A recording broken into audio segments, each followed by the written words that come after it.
Sir বাইদেউসকলে চাব, ভাৰত চৰকাৰৰ বিত্ত মন্ত্ৰালয়ৰ ব্যয় বিভাগৰ ফালৰ পৰা যোৱাকালি মানে 11 আগষ্ট তাৰিখে যোৱা সোমবাৰৰ দিনাখন আপোনালোকে কৰোণা মহামাৰীৰ সময়ত পাবলগীয়া 18 মাহৰ ডি এৰিয়াৰ টকাখিনি পাব কি নাপাব, ইয়াকে লৈ লোকসভাত প্ৰশ্ন সুধিছিলে শ্ৰী আনন্দ ভদুৰীয়া।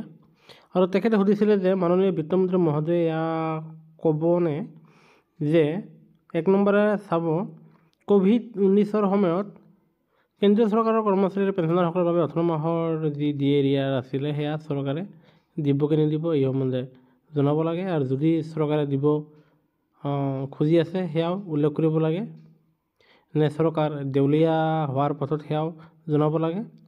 আনহাতে 3 নম্বৰে কৈছে, যদি চৰকাৰে দিবলৈ মন আছে ইয়াৰ সবিশেষ আৰু চৰকাৰে 2014 চনত উত্তৰাধিকাৰী সূত্ৰে লাভ কৰা যি দেশৰ বিত্তীয় অৱস্থাৰ প্ৰতি লক্ষ্য ৰাখি তেওঁলোকে দিব কি নিদিব সকলোখিনি উত্তৰ দিব লাগে। আৰু ইয়াৰ উত্তৰ দিছে বিত্ত মন্ত্ৰালয়ৰ ৰাজ্যিক মন্ত্ৰী শ্ৰী পংকজ চৌধুৰীদেৱে।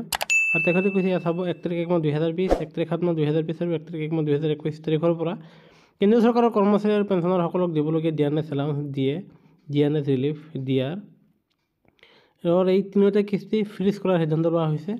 আৰু যেতিয়া COVID-19 পৰিপ্ৰেক্ষিতত চৰকাৰৰ অৰ্থনীতি বিঘিনি ঘটিছিল, যাৰ ফলত যাতে